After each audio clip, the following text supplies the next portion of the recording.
What's up, guys? I had a different idea for what I wanted to do for a video today, but I have this itch that I just have been meaning to scratch that just been driving me nuts. If I can get it, it's out here.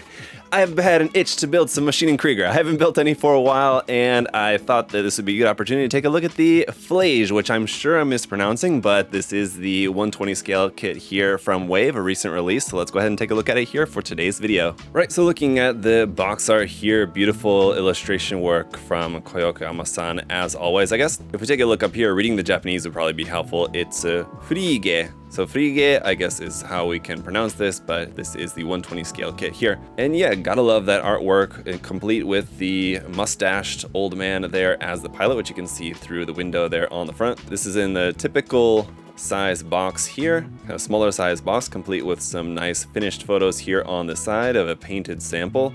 I love the antennas here on the top, those blade antennas, very cool. Really interesting design, really interesting camo pattern here on this as well, and obviously you don't have to paint it that way, but there's a little bit of a kit explanation there. Close-up image of the pilot inside. Some more information around here on the other side, as well as another photo of the kit and some more information there, right up about what the Fliege is. And let's just go ahead and pop open the box. The color that the kit is going to be molded in this time, aside from our clear parts, we'll take a look at those in just a minute, but the kit is going to be molded in a slightly bluish, medium gray kind of color there. It looks like sort of a intermediate blue sort of color, kind of a little bit more grayish, but anyway. And then we have a couple parts there in a kind of light tan color there for the pilot, it looks like. And our instructions. So we've got the same artwork there on the front of the instructions. On the back side is our paint guide. No paint card included with this one, which I think is pretty standard for the suits. I think we're normally these days only getting those with the Hasegawa kits, I believe. But like I said, it has been a while since I've built one of these. So here is the construction on the inside. As always, make sure you guys pay attention to the instructions when building these. If you've never built one before, they do take a little bit more modeling skills to put together. Obviously, all of these kits requiring glue, and also some of them even require some modifications, like it might even require you to use a drill or something for some of the steps. It doesn't look like it maybe in this one. I would have to take a closer look through the construction here, but pretty straightforward build. I mean, if you have some just basic modeling skills, you can build one of these without too much issue. So I don't want to turn you guys off of it, but just as a just kind of heads up to you guys, you definitely are going to need to glue and also have some experience with removing seam lines. Also got our included water slide decals here, which look very nice for this set. So some numbers, some logos, and then some caution markings up there in black and in white as usual. Those look really nice. As for the runners, we've got two PC or polycap runners here in a medium gray. So that means that these are going to be in a flexible polycap-like material plastic. And like with most of these runners here, they're going to be labeled for the cause, as this is a variation of that one. But here you can see some of our tubing parts here. Or is it that they're a variation of the Gustav? One or the other, but this other polycap runner here is from the Gustav. This one has a bunch of just kind of regular looking polycaps, tubing parts here, some more joint looking parts there, and a bunch of cool little bits. Here is runner A from the cause, like I said, in this intermediate blue, sort of blue-gray kind of color there, very nice. Here is runner B with this big part there for the front of the suit, as you can see, with a couple of other little bits. This runner new for the Fliege. Runner C is back to a cause runner here for this one. Here you can see those blade antennas and some more parts there for the exterior of the suit. Runners D, E, and F here, all from the cause as well. So this is going to be parts for the arms there, it looks like. And then we've got some parts here for the feet and the legs on those couple of runners there. Runner G is our clear part here for the window on the front. Runner H is a couple of thruster bell parts there for around on the back. Runner I is going to be our parts for the pilot head here in a light tan kind of color. There you can see some very nice detail here for the pilot's face, and then the helmet, which is going to go around the head there. Last thing here, runner M, also from the cause, is the clear part for the pilot helmet inside, so you can use that if you want. We'll take a look at that here in just a moment. Let me go ahead first and get the kit built up, and then we'll take a look at what might be some different options we could do with this. All right, and here he comes flying in. Here's what the kit is going to look like, all built up. Now, obviously, before we go ahead and do any priming or painting on this, I also forgot to plug in these cables here. Excuse me a moment. But as you can see here on the limbs, I have gone ahead and removed the seam lines on the arms and the legs, the feet as well, of course, underneath the feet. Nice detail all around, all the flaps still moving for the time being. We'll probably glue those later on when it comes time to painting, just so that those aren't moving around and kind of getting in the way. But the flaps still move around, all the joints still move around, and everything still here too. Now, one thing you may notice is that this part here on the back is not closed all the way. It's because I actually modified that part. So this back panel is supposed to be just fixed in place there.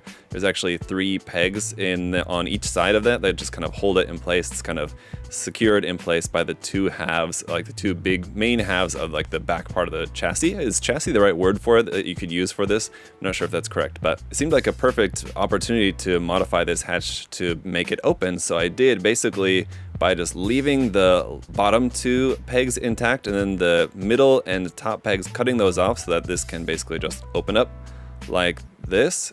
And what I did on the inside was just then take some spare parts, some leftover parts from some different Gundam kits actually, and then just scratch build some kind of details inside, because he had a big open space inside of there, which would have looked a little bit odd.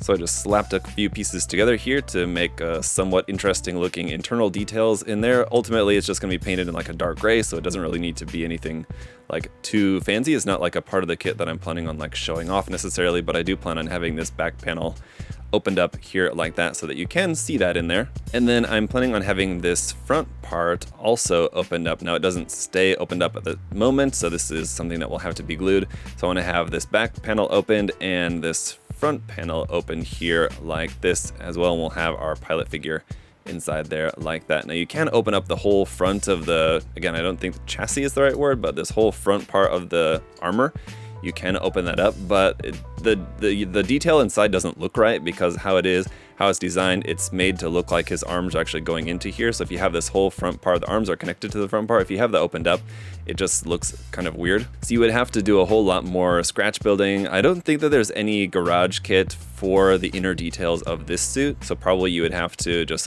scratch build all that just to make it look right on the inside, but you can do it anyway. I can't say that I'm a huge fan of the hands here for this particular design, but I think I'm just going to stick with it. I tried out a bunch of different things, different ideas about just swapping this hand with just like a different kind of weapon or something. Considering the pilot's hand is actually like somewhere up in here in the forearm, it doesn't necessarily need to be a hand here. It doesn't really need to hold on to anything necessarily at the moment. It might as well just be another weapon, or swapping this just with a different hand and then having it holding onto a weapon, or just some sort of different looking hand, which I think I may ultimately do. But for the most part, that's kind of really all I wanted to do for the modification on this. I thought about a few other different things, and I thought I'm pretty much just gonna stick with the basic kit. There is one more thing that I am going to do, aside from possibly doing something else with the hand, is use the wave rivet punch set here. I want to add a few more like rivet details, so I can use this here and just basically choose a size. Noticing my 16 gauge one is missing. I think that's probably in a box somewhere in another kit that I was working on or something, and just kind of left it in there. But we can use this, basically go along in different areas, and I'll later, just after this short demonstration, I'll go ahead and go like with a pencil and actually mark this out to be a little bit more precise about it. But you just go along and you just kind of press this on here, just in a spot which seems like it would kind of make sense. I'll wiggle it around a little bit, and now we've got an added little rivet detail there. And so I want to add a few more of these around on the kit, just because it seems like it's a detail that would make sense.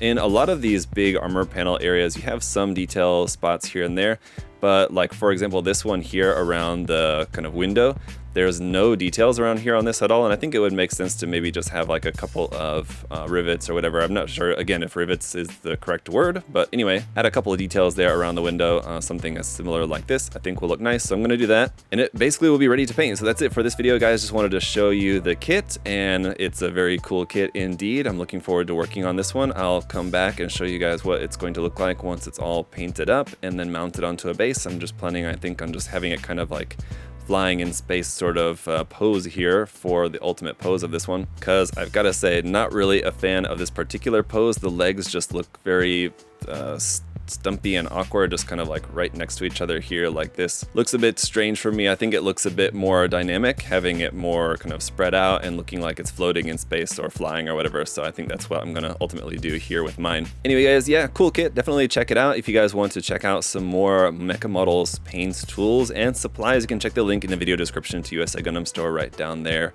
in the video description below. But that's it for today's video, guys. Hopefully you enjoyed taking a look here at the Weltraum Fliege. I'm gonna try my best to get the name right, but it's still probably not going to be ever exactly quite right. Anyway, guys, looking forward to hearing your thoughts on the kit in the comment section below. Also, leave a like while you're here. Make sure that you're subscribed. That all helps out a great deal. I really appreciate it, guys. Thank you so much. Till next time, have a great day. I'll see y'all later, and bye-bye.